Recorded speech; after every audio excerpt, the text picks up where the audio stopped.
अस्सलाम वालेकुम व्यूअर्स, आप लोग जहाँ भी होंगे उम्मीद है सब खैरियत से होंगे। आज मैं लेकर आई हूँ मिल्क पेड़े की रेसिपी। आप लोग इस तरीके से मिल्क पेड़े घर पे बनाएंगे, बहुत ही ज़बरदस्त बनेंगे। आप लोग वीडियो आखिर तक देखिएगा। आइए स्टार्ट करते हैं। बिस्मिल्लाहिर्रहमानिर्रहीम।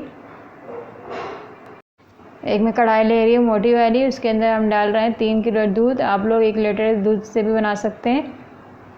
हम गैस की फ्लेम को हम ऑन कर देंगे। उसके बाद हम चम्मच चलाते रहेंगे और हाई फ्लेम पे इसे बॉईल करेंगे।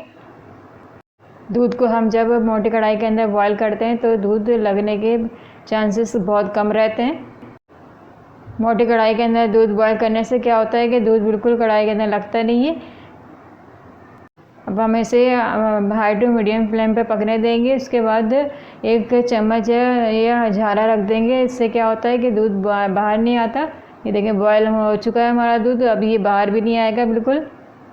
आप लोग इस तरीके से मिल्क पेड़े की रेसिपी घर पे बनाइए, बहुत ही ज़बरदस्त बनेगी। उसके बाद मैं आपको 3 किलो दूध के अंदर 1.5 किलो मिल्क पेड़ा बनाना सिखा रही हूँ। इसके अंदर आप अगर 1 लीटर दूध यूज़ कर रहे हैं तो आधा किलो मिल्क पेड़ा बना सकते हैं। इसके अंदर अब 35 मिनट हो चुके हैं दूध को पकाते हुए। दूध को देखें कितनी थिकनेस आ चुकी है। आप लोग इस तरीके से अगर रबड़ी बनाना चाहते हैं तो रबड़ी भी बना सकते हैं। ये देखें कि दूध के अंदर कितनी थिकनेस आ चुकी है। इसके अंदर अब हम कंटिन्यू चम्मच चलाते रहेंगे। चम्मच चलाने से ये देखिए कितनी थिकनेस आ चुकी है इसके अंदर। इसकी थिकनेस बढ़ाने के लिए इसके अंदर मैं 1.5 कप, इसकी थिकनेस बढ़ाने के लिए मैं इसके अंदर 1.5 कप मिल्क पाउडर यूज़ कर रही हूँ। ये देखिए इस तरीके से आप लोग खोया भी बना सकते हैं। इसके अंदर हम 20 के अंदर में डालेंगे 1 कप देसी घी। देसी घी को आप लोग गर्म करके उसके बाद आप लोग ठंडा करके इसके अंदर डालिएगा। डालने के बाद इसके अंदर हम इसको अच्छी तरीके से मैश करके डालेंगे ताकि इसके अंदर कोई लम्स ना रहें। इस तरीके से आप लोग मैश करके डालेंगे तो पेड़े के अंदर लम्स भी नहीं बनेंगे। 45 मिनट हो चुके हैं दूध को पकते हुए। इस तरीके से आप लोग खोया भी बना सकते हैं। घर पे मिठाई बनाने का ये फ़ायदा होता है कि चीनी कम या ज़्यादा अपने हिसाब से कर सकते हैं आप। इसके अंदर अब मैं थोड़ा सा मिल्क पाउडर का यूज़ करूँगी। मिल्क पाउडर डालते ही उसके अंदर हम चम्मच को चलाते रहेंगे कंटिन्यू।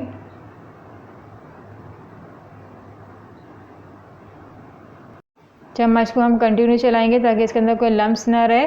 और बचा हुआ जो मिल्क पाउडर था वो भी ऐड कर देंगे इसके अंदर और हम चम्मच से अच्छी तरह से मिक्स कर देंगे।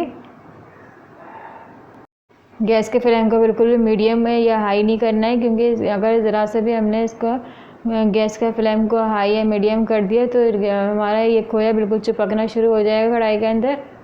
इसके बाद आप देखिएगा कितनी जल्दी जल्दी चम्मच चलाते जा रहे हैं ताकि हमारा खोया बिल्कुल भी कढ़ाई के अंदर चिपके नहीं।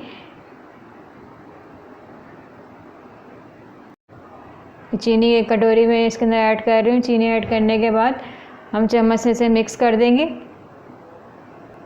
मिल्क पाउडर भी इसके अंदर बहुत मीठा होता है, इस वजह से हम चीनी इसके अंदर कम यूज़ करेंगे। चीनी हम यूज़ करने के बाद इसे हम थोड़ा सा और पकने देंगे ताकि इसकी थिकनेस और आ जाए। जितनी भी देर हम इसे खोए को पकाएंगे उतनी ही थिकनेस आती जाएगी। इस वजह से हम इसे पकाते जा रहे हैं ताकि थिकनेस और आ जाए ये, और हम चम्मच से हम चलाते जाएंगे। ये देखिए कितनी थिकनेस आ चुकी है। अब मैं गैस के फ्लेम को बंद कर दूँगी और चम्मच चलाते जाऊँगी। क्योंकि कढ़ाई की हीट की वजह से भी जल भी सकता है। अब हम इसे ठंडा होने के लिए कढ़ाई के अंदर इस तरीके से बिखेर देंगे।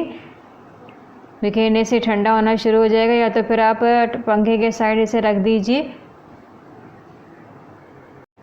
आप लोग इसको बिल्कुल ठंडा नहीं कीजिएगा, इसे आप लोगों को इतना गर्म रहने देना है कि आप लोगों के हाथ ना जलें। आपको एक और बात मैं बता रही हूँ कि आप लोग इसे सेट करके इसकी बर्फ़ी बना सकते हैं। आप लोग इस तरीके से आप लोग चेक कर सकते हैं, हाथ में ऐसे लेकर इसको आप लोग राउंड कीजिए कि राउंड हो रहा है नहीं हो रहा है और कितना गर्म है। ये देखिए राउंड हो रहा है। अब हम इसे इकट्ठा करके इसके पेड़े बनाना शुरू करते हैं। बिस्मिल्लाहिर्रहमानिर्रहीम। अब हमने इसे इकट्ठा कर लिया। अब हाथों पे थोड़ा सा देसी घी लगाकर उसके बाद हम इसके पेड़े बनाएंगे। थोड़ा सा मिक्सचर लेकर इसको हाथों में हम राउंड करेंगे। ये राउंड करने के बाद हम थोड़ा सा इसे घुमाएंगे। घुमाने के बाद हम प्रेस करेंगे इसको। अब मैं इसके अंदर बादाम या पिस्ता लगाऊंगी। उसके बाद ये देखिए पेड़ा हमारा रेडी हो जाएगा। इसी तरीके से हम सारे पेड़े रेडी करेंगे। इंशाअल्लाह ताला मिलते हैं रेसिपी के साथ। अल्लाह हाफ़िज़।